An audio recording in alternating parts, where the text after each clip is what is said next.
Bien, bonjour à tous et merci d'être là, d'être fidèles. Donc le thème de notre table ronde, c'est Afrique-Europe.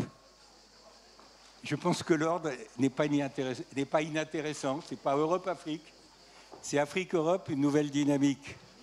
Et il n'y a pas de point d'interrogation, c'est aussi intéressant. Alors, je vais vous présenter, vous les connaissez tous, je pense, nos intervenants. Dans l'ordre d'intervention, Serge Ekwe, qui nous vient du Bénin, mais qui vient surtout de Lomé, où il préside la BOAD, la Banque ouest-africaine de développement. Merci d'être là et je le répéterai pour chacun. Interviendra en numéro 2, Madame Sarr, qui est à distance, avec nous de Dakar, qui est directrice régionale de ONU Femmes à Dakar, et donc qui aura évidemment des points de vue à faire partager. Numéro 3, mon voisin et ami, ils sont tous amis, hein, Lionel Zinskou-Derlin, bien connu du cercle. Toi, ça doit faire la 20e fois que tu viens. Lionel a été, comme vous le savez, Premier ministre du Bénin. Une éminence dans la finance et aujourd'hui il est fondateur associé, entre autres, de Southbridge, mais je ne rentre pas dans les détails, ça serait trop long. Et puis numéro 4, et je répète, il n'y a aucune ordre de préséance, Anne-Laure Kichel, qui est également une éminente personnalité de la finance et qui a fondé un cabinet de conseil sur les problèmes de dette qui s'appelle GSA, Global Sovereign Advisor. Plutôt, voilà. Je vais dire quelques mots.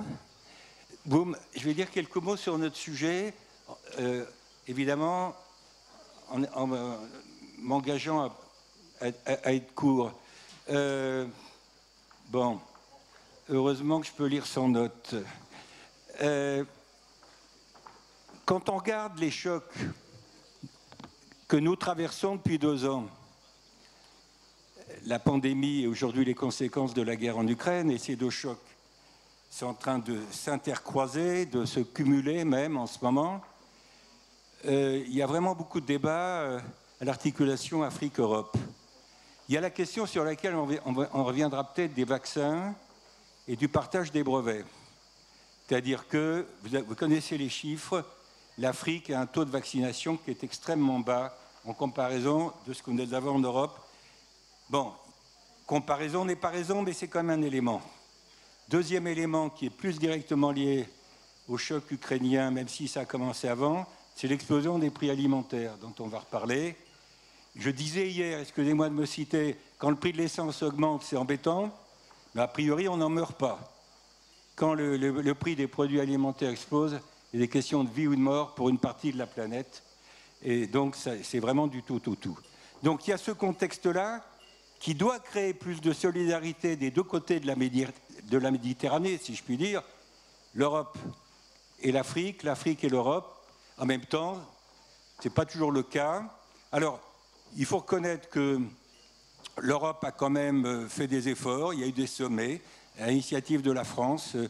La France a fait des propositions. Je vais me permettre de citer, en présence de Jean-Hervé Lorenzi, on a été 2 ou 3, depuis 1 an et demi, à travailler pour la présidence sénégalaise de l'Union africaine, préparée avec le président Macky Sall, la présidence de l'Union africaine par le Sénégal. Et nous avons fait, nous, économistes, ce matin dans une table ronde, on se posait quelle était la question du rôle des économistes. Alors, je vais dire là, on a fait quelques propositions, ce n'est pas à nous de décider. On est revenu sur les problèmes qu'on va retrouver de la redistribution des droits de tirage spéciaux. Ce n'est pas un problème technique, ça.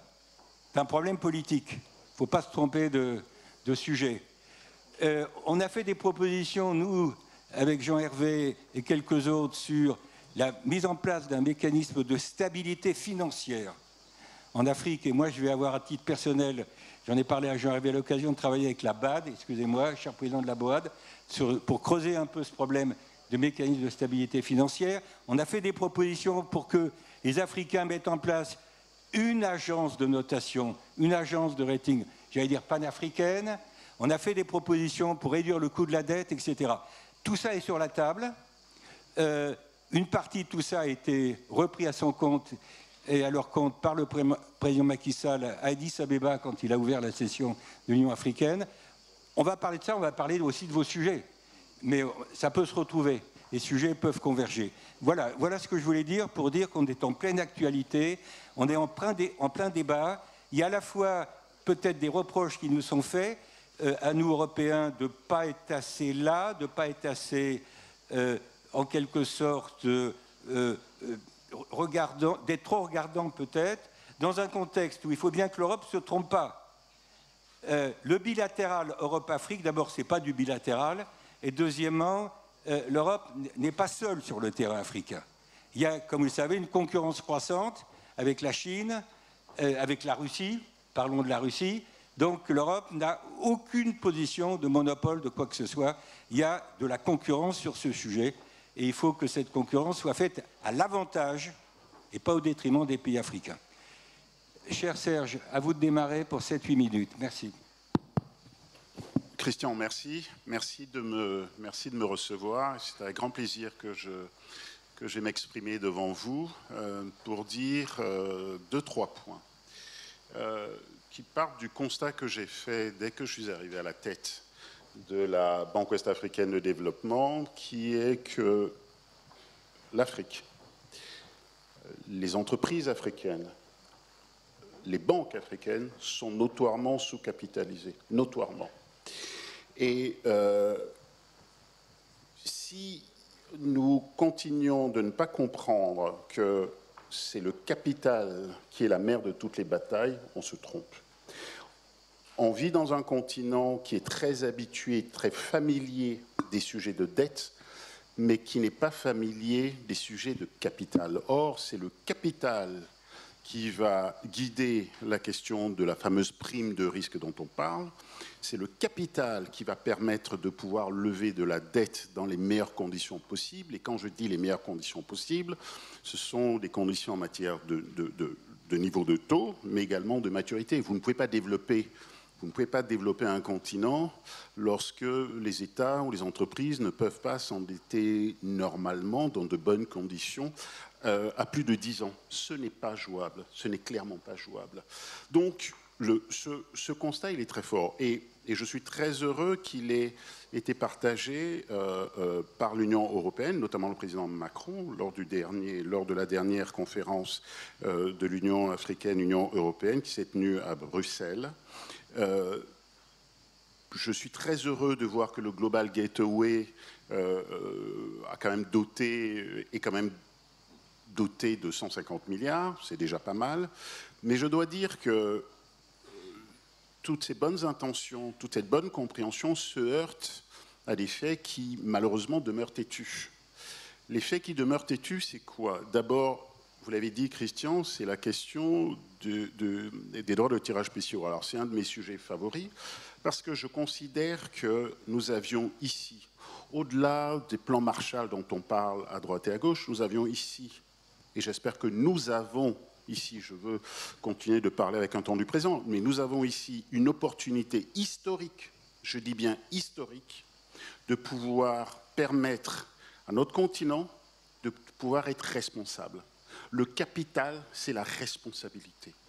Il y a un mécanisme de redirection, rechallening des DTS au profit notamment des banques multilatérales de développement, qui par effet de levier peuvent lever de la dette, la mettre à la disposition des États et du secteur privé, parce qu'il s'agit de cela aussi. Le secteur privé doit prendre le relais du secteur public.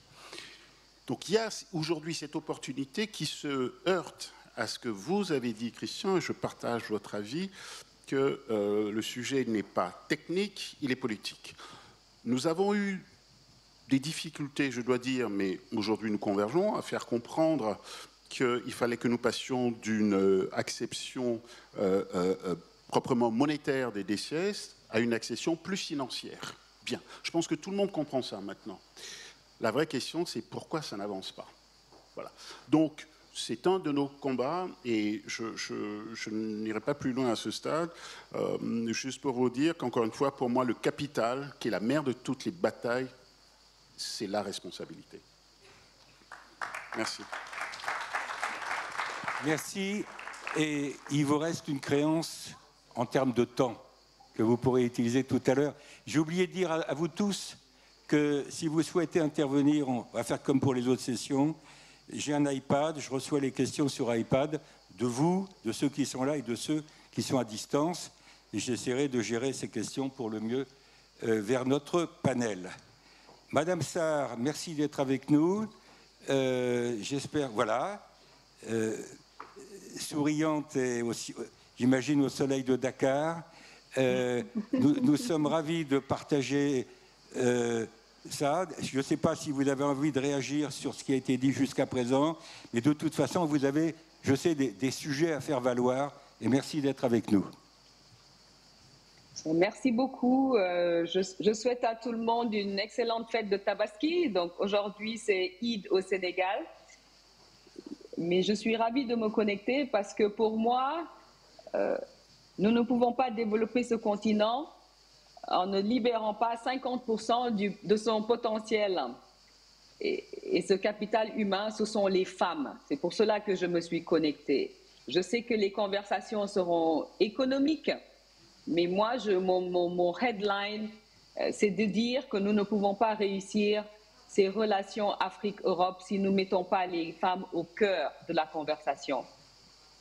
Et nous sommes ravis de voir que beaucoup de pays européens, dont la France, ont aujourd'hui une politique étrangère féministe, puisqu'il s'agit de répondre à 3 grands défis des femmes, et particulièrement des femmes africaines. Le premier défi, c'est le défi des droits. Et donc, droit à la santé, à l'éducation, à la terre, à la santé de la reproduction. Donc, le premier chantier que nous avons, ce sont nos droits. Et les partenaires, quels qu'ils soient, doivent nous aider à faire bouger les lignes sur nos droits. Le deuxième défi que nous avons, c'est le défi de la représentativité. Aujourd'hui, vous regardez une photo de famille de l'Union africaine. Vous avez une seule femme sur la photo, c'est la présidente de la Tanzanie. Donc aujourd'hui, nous avons besoin de faire bouger les lignes sur la représentativité. Nous avons aussi besoin de faire bouger les lignes sur les ressources. Donc là, on parle d'autonomisation. Au-delà des droits de tirage spéciaux, nous voulons que les partenaires au développement, les institutions financières internationales, que ce soit la BAD, la BOAD, la Banque mondiale, même la philanthropie mondiale, comme Bill et Melinda Gates, jouent ce rôle de catalyseur pour l'autonomisation des femmes. Je pense que la crise ukrainienne est une opportunité pour beaucoup de pays africains d'atteindre leur souveraineté alimentaire. Je ne sais pas si vous m'entendez. On vous entend très bien et on vous suit très bien. Allez-y, madame. Est-ce que vous m'entendez? On vous entend. On vous entend. Moi, je vous entends. Très bien. Alors, la crise ukrainienne, pour moi, est une opportunité pour l'Afrique d'atteindre la souveraineté alimentaire. De corriger ce narratif que je vois dans les grands journaux, dans les réseaux sociaux, parce qu'au-delà peut-être du Sénégal, où nous consommons beaucoup de riz et de blé, il y a beaucoup de pays africains qui consomment des céréales locales, qui consomment le l'igname de cassava, les bananes plantains.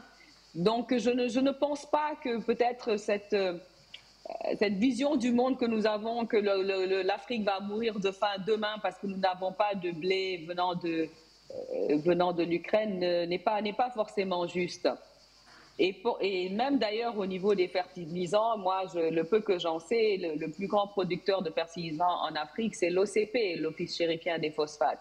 Et le Sénégal avait aussi les ICS qui produisaient des fertilisants. Donc moi, je pense qu'il est important d'utiliser cette fenêtre d'opportunité pour changer les choses. Et comment on change les choses, particulièrement dans l'agriculture? Nous pensons qu'en tant que femmes, pour changer les choses, il nous faut 5 choses. D'abord, il nous faut l'accès à la terre. et dans les partenariats que nous nouons avec le reste du monde, nous voulons que vous soyez à nos côtés sur ce grand chantier-là. Il faut gagner le pari de la productivité. Et je pense que nous allons vers la COP27 et tout le monde est d'accord qu'il nous faut produire mieux d'une façon résiliente au changement climatique pour que ce soit une productivité durable. De nos céréales locales, de nos superfoods que le monde dispute en ce moment. Et ce qui est quand même particulier, c'est que 70% de la main-d'œuvre agricole, elle est féminine. Et donc, il faut absolument renforcer leurs capacités. Nous parlons de financement.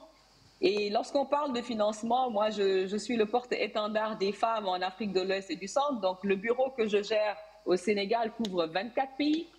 Et les femmes nous ont demandé de dire aux économistes et aux financiers qu'il faut nous sortir du ghetto de la microfinance. Les femmes veulent des lignes de crédit, du capital risque, des fonds de garantie, de l'assurance agricole, des produits du crédit bail, donc des produits financiers plus complexes et qui répondent à leurs besoins. Il nous faut accélérer l'accès au marché. Et enfin, tous nos décideurs qui sont peut-être dans la salle, il faut gagner le pari de l'infrastructure, que ce soit les routes, l'énergie, énergie renouvelable. Il faut que nos pays utilisent le gaz. Je sais qu'aujourd'hui, il y a tout un momentum autour de la réduction des investissements sur le gaz, mais nous pensons que l'énergie est un catalyseur de transformation et de développement, et donc le partenariat avec l'Europe doit inclure le gaz. Donc voilà, moi, mon message, c'était ça. Et surtout, pour gagner ce pari, nous avons besoin de nos hommes. Là, je vous fais un plaidoyer de toutes les femmes qui vous écoutent. Pendant très longtemps, les femmes africaines et même les européennes ont fait leur plaidoyer toutes seules. Et il faut absolument que nos hommes décideurs qui dominent la gouvernance mondiale puissent porter nos causes et porter notre agenda. Nous, on appelle ça nos rifoshi, les lui pour elle. Thank you so much.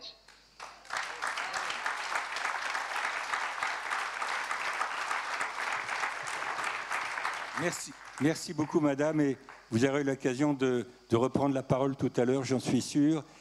Lionel. Oui, bonjour à tous, chers amis. Et je m'associe complètement à ce qui vient d'être dit. Par ailleurs, il y a certains pays comme le nôtre, avec Serge, le Bénin, qui sont des sociétés matriarcales. Donc nous comprenons tout à fait l'importance dans nos économies et dans nos structures de pouvoir de la mère, de la fille, de l'épouse, etc. Nous sommes des sociétés très variées en Afrique. D'ailleurs, nous avons évidemment des sujets très différents les uns des autres. Mais si aujourd'hui on parle de toute l'Afrique, avec toute l'Europe, je dirais que pour avoir assisté au sommet sous présidence française et présidence de Macky Sall à Bruxelles le 18 février, je dirais comme Serge, il y a une vraie dynamique européenne, il y a de vrais engagements. Du côté africain, il y a quelque chose comme un scepticisme bienveillant et attentif, mais un scepticisme. Parce que la question, si vous voulez, c'est est-ce qu'on a les instruments pour déployer efficacement et rapidement les 150 milliards. Les gens qui ont l'habitude, moi ça m'est arrivé du côté du secteur privé quand j'étais un financier français, ça m'est arrivé du côté béninois quand j'étais un ministre béninois. On ne débloque, on ne décaisse en moyenne du Fonds européen de développement que 50% des moyens qui ont été officiellement accordés. 50%, ça n'est pas beaucoup. Et dans des délais qui n'ont rien à voir avec le secteur privé. Quand vous traversez le miroir, vous dirigez un fonds de private equity français. Pour mobiliser 1 milliard d'euros, ça vous prend une bonne semaine. Quand vous devenez Premier ministre du Bénin, pour mobiliser avec le même niveau de documentation légale et de justification du modèle économique, quand vous devez lever 1 milliard d'euros, ça vous prend 5 ans. En fait, il y a une différence du point de vue de l'efficience économique entre 1 semaine et 5 ans pour atteindre des buts. Vous voyez, par exemple, là, nous sommes dans une urgence énergétique. Les prix du gaz et du pétrole créent non seulement de l'inflation, des coûts des entreprises, ils sont pour l'instant, avant que la pénurie agricole prenne le relais, le facteur de pauvreté en Afrique le plus fort. Parce que tous les transports collectifs dans les grandes métropoles, tous les déplacements sont devenus extrêmement chers. Et pour l'instant, c'est l'attaque du pouvoir d'achat la plus contraignante socialement. Les émeutes ne vont pas être des émeutes de la faim, ça va être des émeutes du fioul. Il se trouve, enfin, vous voyez tout ce qu'on met dans les groupes électrogènes, le pétrole lampant dans des pays où il n'y a pas la lumière. Dans mon pays, la moitié des gens n'ont pas la lumière, il n'y a pas l'électricité. Bon. Donc c'est des facteurs de pauvreté considérables. La réponse du renouvelable est techniquement extrêmement rapide. Vous voulez équiper un bourg de 20 000 habitants de mini-grid, vous savez le déployer en quelque chose comme 6 mois. On en a fait la preuve au Sénégal avec Bocol, la première des centrales solaires pluguées dans le réseau national. Mais vous pouvez le faire au niveau local, apporter des solutions rapides dans l'année. Mais ce que vous déployez techniquement en 6 mois, vous mettez 3 ans à le financer. Donc il y a quelque chose sur, vous voyez, les instruments sur lesquels les Européens devraient regarder si au niveau multilatéral européen, ils ont les instruments. Sinon, c'est du Charles Péguy. C'est-à-dire, quand il parlait de la morale de Kant, au fond, Kant a les mains pures, mais il n'a pas de main. Si l'Union européenne n'a pas de main, la pureté de ses intentions pourrait créer chez nous un léger scepticisme. Une question que m'avait posée Christian de Boissieu, dans ce contexte, est-ce que la solidarité alimentaire dans les mois qui viennent peut faire partie de cette dynamique européenne? La réponse est ambiguë, car si on prend la réponse de solidarité vaccinale, et je mettrai d'ailleurs la France au titre des exceptions parce qu'elle a pris beaucoup plus d'initiatives, beaucoup plus vite, qu'il s'agisse simplement de l'accès lorsqu'on était solvable, et on a mis très très très vite en Afrique, parce que l'Afrique va très vite, oui aussi. Il y a des gens qui ont dit récemment, dans les dernières années, que nous étions immobiles sous la voûte étoilée et que nous n'étions pas entrés dans l'histoire. Alors, c'est fou, depuis 2007, ça a été prononcé en octobre 2007 à Dakar, on est rentré en courant dans l'histoire. Et les réponses à la pandémie ont fait qu'on a été instruit par les retards européens, puisqu'on était touché plus tard, le continent le moins éprouvé. Et ça va être pareil dans le domaine alimentaire. Mais ça ne va pas reposer sur autre chose que sur nos propres efforts. Et ayez bien en tête que la dynamique européenne, elle doit contribuer à cette accélération extraordinaire de l'histoire africaine.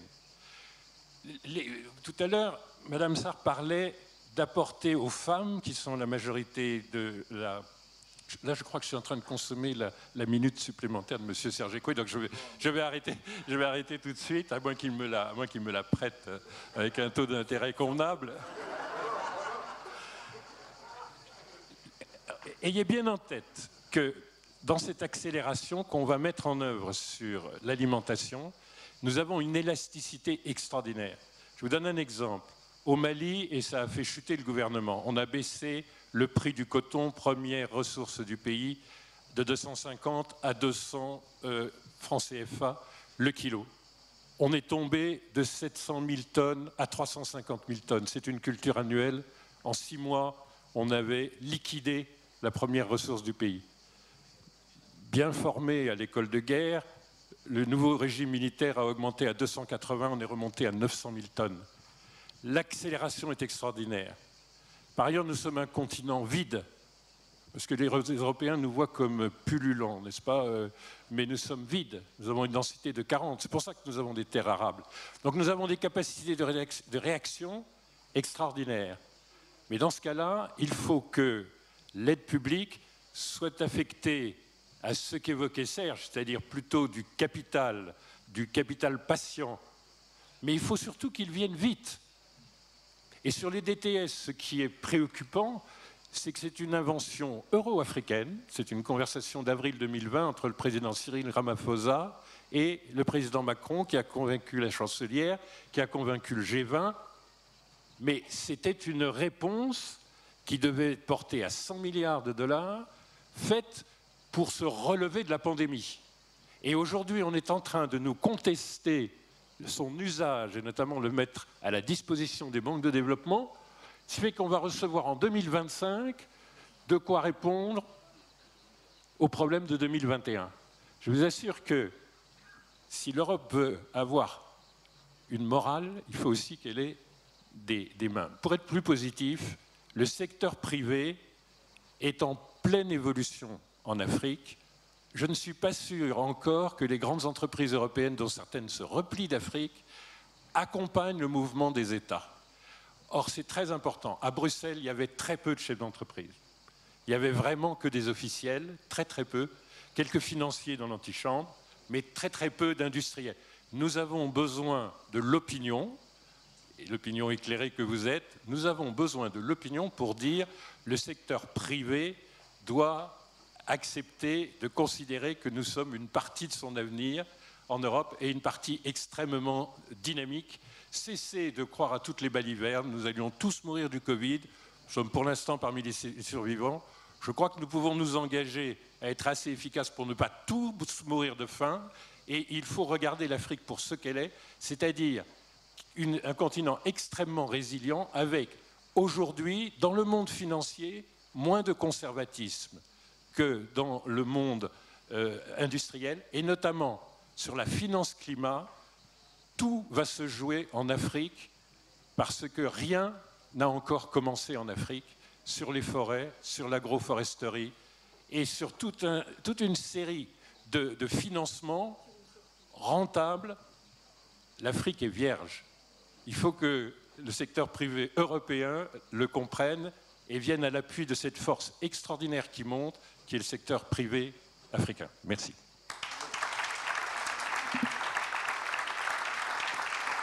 Merci beaucoup. Anne-Laure, à toi. Alors moi, je voulais partager avec vous 3 réflexions autour de ce qui a déjà un peu été dit. En effet, le titre du panel « Afrique-Europe » est particulièrement important et intéressant. Il n'y a pas si longtemps, beaucoup de gens disaient « France-Afrique » ne se posait absolument pas la question. Et là, cet ordre Afrique-Europe et le fait qu'il n'y ait pas de point d'interrogation est quelque chose d'important et qu'il faut qu'on comprenne collectivement comme les mouvements qui ont été faits au cours des derniers mois, des dernières années, pour que ce soit ce qui nous semble complètement naturel, et c'est heureux. La deuxième des choses, c'est pour dire oui, bien sûr, il y a eu beaucoup de sommets, il y a eu beaucoup d'avancées, mais je voudrais quand même rappeler que lors du dernier sommet, on a parlé d'un plan de 150 milliards que l'Europe allait mettre à disposition de l'Afrique. Je veux juste rappeler que la Chine a mis 10 fois plus à disposition au cours des dernières années, et pas juste à disposition, a effectivement investi. C'est pas du tout pour faire une polémique, c'est juste pour qu'on se rappelle collectivement que l'Europe et les pays européens ont été très engagés en Afrique, ont pu participer à des initiatives de réduction de dette, qu'après un peu on s'est retiré d'une manière ou d'une autre, et quand il y avait des investissements qui étaient là et que les pays africains nous disaient mais investissez, venez, on leur a beaucoup répondu par la négative, par c'est trop risqué, par des taux qui étaient des taux beaucoup trop importants et qui étaient donc pas viables, et qu'en faisant ça, ils se sont tournés vers des entreprises ou des prêts chinois qui certes peuvent être contestés, contestables, mais étaient des financements à disposition, et quand on a besoin d'argent pour le développement, on prend l'argent là où il est, et c'est évidemment normal, parce qu'on a besoin de se développer. Donc je veux dire ça pour dire que, en fait, dans des relations Afrique-Europe, tout comme dans des relations entre des continents, on est dans des relations extrêmement longues. Et je rejoins en ça Serge et le propos sur le capital permanent, et je rejoins aussi tout ce qui a été dit sur la nécessité d'impliquer tous les acteurs dans cette démarche. Ce que je veux aussi vous dire, c'est pour le moment, donc il y a des sujets de montant, ce que je viens de rappeler, mais ma troisième réflexion sera peut-être autour de l'adéquation de ce qui est à disposition pour le moment. Je vous donne un exemple d'un pays avec lequel on est actuellement en train de travailler, qui est dans une situation éminemment critique, qui a à peu près 20 millions de réserves donc de dollars dans sa banque centrale, donc c'est-à-dire quasiment même quelques jours devant eux. Eh bien, on est dans des négociations avec le Fonds monétaire, avec des institutions, avec des bilatéraux, avec l'Europe également. Et tout ça sont des processus longs, alors qu'il y a besoin d'aide d'urgence, tout de suite, pas dans 2 mois, pas dans 3 mois. Et bien sûr qu'il faut que la dette soit soutenable, et bien sûr qu'il faut qu'il y ait des équilibres financiers, mais il faut aussi avoir des capacités de réponse immédiate. Et donc, je voudrais dire qu'il y a énormément de progrès qui ont été faits, il y a énormément d'instruments à disposition, mais il y a encore beaucoup plus de progrès à faire pour des réponses immédiates, rapides, surtout quand on a des réponses de crise, et qu'il ne faut pas hésiter. Et que non seulement il faut des effets d'annonce, et ce qui avait été fait sur les DTS était évidemment très positif, mais quand quelques mois plus tard, déjà les montants sont réduits, ou les DTS n'ont pas été décaissés, ou quand certains pays ont demandé l'usage de leurs DTS, on leur a dit oui peut-être, mais sur telles conditions, et vous n'êtes pas libre forcément de l'usage de vos DTS. Bon, c'est difficile pour les pays de comprendre réellement ce qu'on a voulu faire en leur disant qu'on leur donne des DTS. Donc il y a absolument besoin de ces instruments d'urgence. Et qui doivent être déboursés quelque part, quelles que soient les conditions. Il y a absolument besoin de sophistication financière, et c'est ce que disait Madame Sarr dans son intervention en parlant des différents types de finances qui étaient nécessaires, et une nécessité de ne pas calquer des modèles connus par ailleurs, de telle sorte à ce que ça puisse répondre aux vrais besoins. Et enfin, je voudrais redonner une perspective, parce qu'on dit beaucoup, le Fonds monétaire ou les institutions aident beaucoup l'Afrique. Quand on compare l'argent qui a pu être déboursé pour certains pays d'Amérique latine, je pense à l'Argentine par exemple, mais pas que, versus les montants qui ont pu être déboursés en Afrique, et quand on le met au regard des populations, c'est très déséquilibré par rapport aux pays africains. Et donc il faut aussi qu'on prenne l'ampleur, je pense, de l'importance du développement du continent et de sa masse humaine pour savoir trouver les instruments appropriés en montant et en type d'instruments. Merci beaucoup.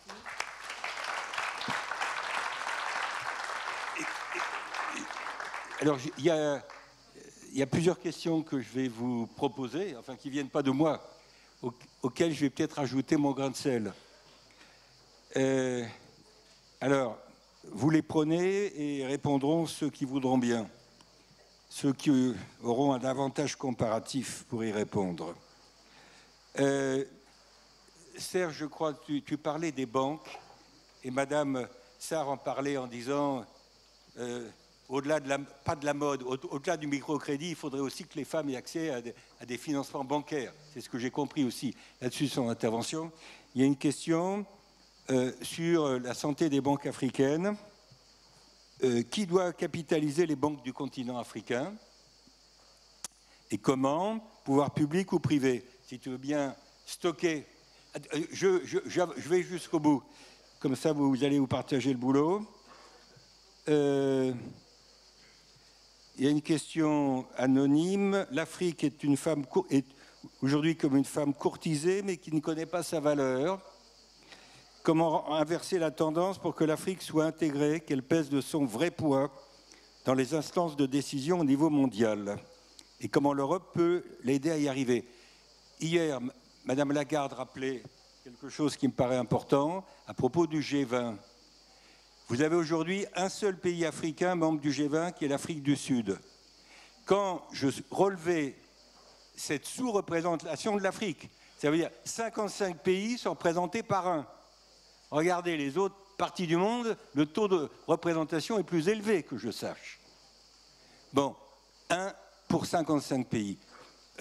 Quand je soulevais il y a 10 ans cette question, on me répondait « Mais monsieur, l'Afrique elle est représentée par le fait que le directeur général du FMI, le président de la Banque mondiale sont autour de la table, ils représentent tous les pays membres, donc l'Afrique... » Alors, je répondais « Mais le directeur général du FMI et le président de la Banque mondiale, ils représentent aussi la France, et pas uniquement les pays africains. Ça veut dire que la France est représentée 2 ou 3 fois autour de la table du G20. » Comment aborder ce problème de l'Afrique et la gouvernance mondiale? C'est une deuxième, à mon avis, grande question qui vous est posée par l'un de vos auditeurs à laquelle je me joins. Il y avait une question sur l'écologie, comment accompagner l'Afrique sur le terrain, sur le chemin de la transition écologique. Voilà, dans son développement. Alors, il y a une question plus précise. Que pensent vos intervenants du mécanisme LSF, Liquidity and Sustainability Facility, peut-être une question pour Serge ou pour d'autres, proposé par Vera Sangui. Je joins, j'ai à peu près, je n'ai pas tout abordé. Il y a une question sur un point qu'on a abordé, c'est-à-dire l'Afrique. L'Afrique, dit la question, est un terrain de concurrence pour l'Occident, mais pas uniquement pour l'Occident, on l'a bien vu. On a parlé de la Chine, on a parlé de la Russie, donc c'est un terrain de concurrence pour l'ensemble des régions du monde, si on veut. Alors, est-ce que ça, c'est un point positif ou négatif pour nos amis africains? Je joins 2 ou 3 autres points que vous prenez. Moi, j'ai l'impression qu'il y a quand même beaucoup de convergence entre Madame Sarr et ce que tu as dit, Serge, sur le capital. Parce que le capital, il y a le capital physique, matériel, le capital financier, et puis il y a le capital humain. Je veux dire, quand on parle de capital aujourd'hui, et tout ce qu'a dit Madame Sarr sur les femmes, le rôle économique, le rôle au-delà de l'économie, tout ça, c'est aussi une intervention sur le capital humain. Bon, je termine par 2 points. On parle de l'Europe et de l'Afrique. On parle de l'Afrique et de l'Europe. Sur l'Europe, est-ce que vous avez le sentiment aujourd'hui que les 27, je ne parle pas des autres, que les 27 pays membres de l'Union africaine sont convergents sur leur manière d'aborder les relations avec l'Afrique? J'ai l'impression que l'Allemagne a fait des pas importants vers nous. Bon, la France, elle est évidemment en avant-garde pour des raisons historiques. Il n'y a pas besoin de les rappeler. L'autre grande puissance coloniale européenne, elle est sortie avec le Brexit. Bon, et donc la France est pilote. Est-ce que vous, de votre point de vue, vous sentez plus de convergence intra-européenne? Et je me tourne vers nos amis africains. On parle de l'Afrique, 55 pays, des sous-régions. Moi, quand je viens d'Afrique, il y a l'Afrique de l'Ouest, il y a l'Afrique centrale, il y a l'Afrique de l'Est. On raisonne en termes de sous-régions. Serge, Lionel, Anne-Laure, Madame Sarr, est-ce que vous sentez des convergences par-delà l'approche régionale aujourd'hui en Afrique? Est-ce qu'il y a 55 pays qui sont d'accord entre eux sur leur manière d'aborder les relations avec, j'allais dire, nous, Européens? Voilà le menu que je propose. Vous prenez ce que vous voulez là-dedans. On va peut-être commencer par Madame Sarr, qui est la plus lointaine. Et Madame Sarr, vous traitez là-dedans, vous prenez ce que vous voulez prendre. Merci encore. Oui, merci beaucoup. Merci pour ces questions. Moi, je pense que le continent a compris que pour être en mesure d'avoir une relation gagnant avec l'Europe, il faut déjà qu'on commence à avoir une relation forte entre nous. Et je pense que notre accord de libre-échange qui est à ses débuts sera une bonne opportunité pour les pays africains d'être un peu plus solidaires, de faire du commerce entre eux et d'être en mesure de se positionner avec l'Europe et avec le reste du monde. Je vais peut-être parler aussi de la gouvernance mondiale, parce que la gouvernance mondiale, je sais que le président Macky Sall en parle toujours, on parle du Conseil de sécurité et d'autres forats où les voix africaines ne sont pas forcément bien représentées. Vous avez parlé du G20, mais nous, au-delà de cette représentativité au niveau de la gouvernance mondiale, nous aimerions voir beaucoup plus de femmes. Donc moi, je dirais qu'il est extrêmement important d'avoir des quotas.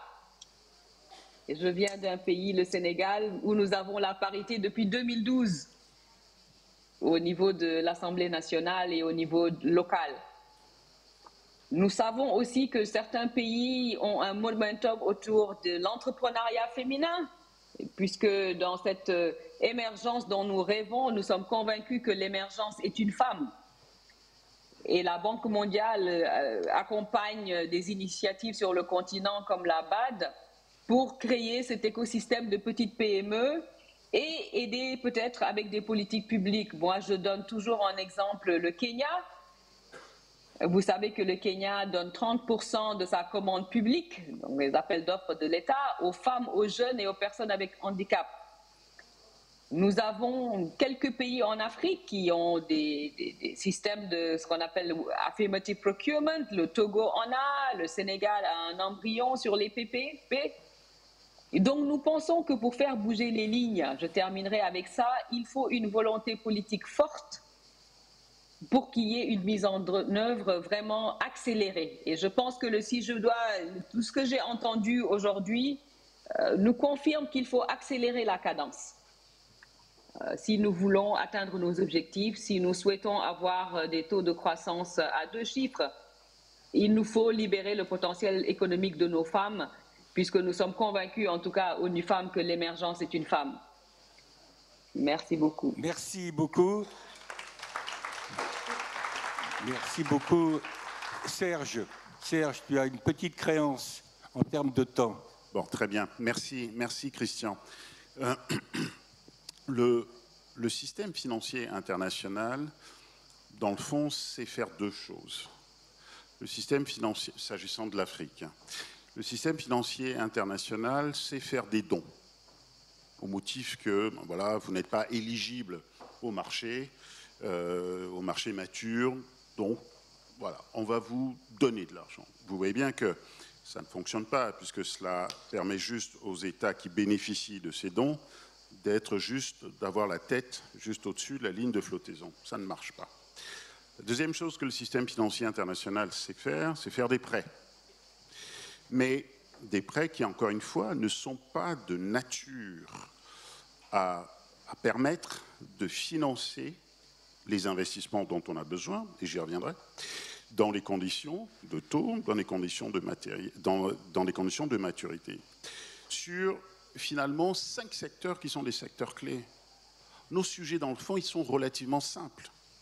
Nos sujets concernent les infrastructures. Comment est-ce que l'on se déplace d'un point A à un point B? Comment est-ce que l'on communique d'un point A à un point B? Donc c'est les routes, c'est les autoroutes, c'est les aéroports, c'est les ports, etc. Ça, c'est le premier point. Le deuxième point, Denel en parlait, c'est la question de l'énergie. Et bien évidemment, l'énergie renouvelable, bien évidemment, à un coût compatible, lui aussi, avec le développement de nos pays. Le troisième point, c'est tout ce qui relève de l'agriculture. Encore une fois, 60% des terres arables du monde, je dis bien dans le monde, Lionel le disait, sont en Afrique. Tout pousse en Afrique. J'ai coutume de rappeler le goût savoureux des fraises du Burkina ou le goût non moins savoureux du soja du Bénin. Le quatrième sujet, c'est celui du tourisme, celui de l'immobilier, et notamment de l'habitat social.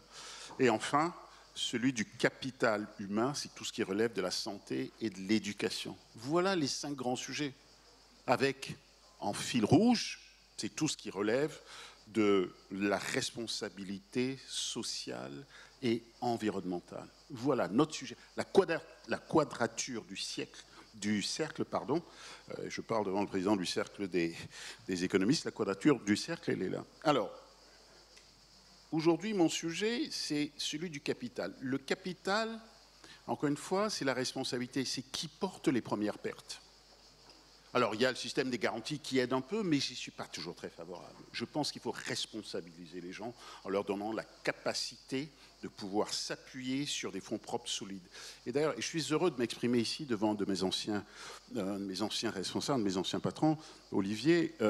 Quand on regarde l'histoire, vous regardez 2008, la crise de 2008, souvenez-vous, c'était 2 éléments. Un, la crise de 2008, c'était le sujet de la nécessaire recapitalisation des banques. C'était ça. Et le deuxième sujet, souvenez-vous, c'était les DTS. Souvenez-vous. Donc c'est une rengaine. Toutes les crises remettent sur la table les vrais remèdes. Or, où est-ce que ces décisions, dans quel cénacle ces décisions ont-elles été prises? Le G20, le G7 et le G20. Voyez-vous? Donc, en effet, Christian, je suis tout à fait d'accord avec l'idée selon laquelle L'Afrique doit participer au G20, non pas au G20 pour devenir G21, mais c'est de G20 plus 1, parce que tout le monde se demandera de savoir qui est le plus 1. Voyez-vous, les grandes décisions se prennent là.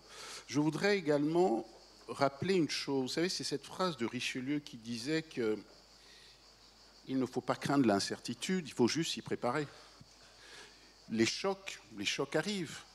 2008, 2009, la crise en Argentine, le défaut argentin, ça je crains beaucoup pour nos amis libanais, les subprimes, la crise de l'euro. Donc la vie des affaires, c'est une vie de choc. Donc la question, ce n'est pas de se dire est-ce qu'il va y avoir en Afrique un choc supplémentaire. La question, c'est de savoir quels sont les instruments dont nous disposons pour nous y préparer. Quel est le plan? C'est tout. Merci. On me dit que c'est fini, mais je voudrais que vous preniez chacun de vous deux minutes forcément brillantes pour conclure. Anne-Laure, puis Anne. Je sais pas, mais voilà. Vas-y. Juste un tout petit commentaire sur, en effet, je suis complètement d'accord avec ce qui vient d'être dit sur la permanence du capital et la nécessité des investissements, mais également sur les sujets de coût du financement, et c'est ce qui a été dit au travers des travaux qui ont pu être faits sur la nécessité certainement d'une agence de notation panafricaine, parce que toutes les études qui ont pu être faites ont montré que les agences de notation classiques ont un biais négatif par rapport à l'Afrique. Il y a également des débats autour des notations, par exemple de l'OCDE, qui elles aussi sont défavorables dans leur méthodologie par rapport à l'Afrique. Donc peut-être un mot de conclusion en disant qu'il y a la nécessité par rapport à l'Afrique de changer notre prisme ou la manière d'appréhender le risque, parce que Serge a tout à fait raison de dire que bien sûr qu'il y aura des crises, bien sûr qu'il y aura des restructurations de dettes, mais c'est des choses qui sont dans la vie des pays et qui on doit juste en effet soit s'y préparer, soit savoir l'appréhender. Mais c'est pas pour ça qu'il ne faut pas investir et c'est pas pour ça qu'il ne faut pas construire une appréciation du risque qui est à la hauteur du potentiel du continent. Merci beaucoup. Merci. Écoutez, moi je voudrais finir sur une note très positive en fait. En fait, la question, c'est pas de savoir s'il y a une nouvelle dynamique du fait des Européens. La chance, c'est que l'Afrique tend une nouvelle fois la main et donne une invitation à l'Europe de ne pas perdre la chance d'être indispensable à l'Afrique, parce que, comme ça a été dit, il y a un peu de concurrence. La Chine ne doit pas cacher la forêt. Nous travaillons de plus en plus avec la Corée du Sud. Chercher des équipements électroniques grand public européens sur les marchés africains, vous allez vous confronter à beaucoup de produits coréens. Mais on travaille de plus en plus avec le Vietnam. Mais on travaille de plus en plus avec la Turquie. Mais on travaille de plus en plus avec le Brésil. Et d'ailleurs, tout ce mouvement a réveillé dans certains domaines la présence des Européens. Ce n'est pas une nouvelle dynamique, c'est une nouvelle invitation. C'est-à-dire 60 et quelques années après les indépendances, nous invitons les Européens à participer à l'accélération, mais elle est devenue endogène. Et c'est vrai des banques, ce que ne dit pas par discrétion Serge, c'est qu'il est en train de doubler le capital. Et d'ailleurs avec beaucoup de soutien, y compris européen, donc l'invitation a été entendue, doubler le capital de la Banque de développement. Mais c'est entendu aussi par le monde arabe, et c'est évidemment par les Africains eux-mêmes. Vous ne pouvez pas imaginer à quel point l'Afrique est devenue endogène, ce qui répond à la question, on se gouverne de plus en plus collectivement. La réponse Covid, elle a été vraiment faite collectivement en Afrique.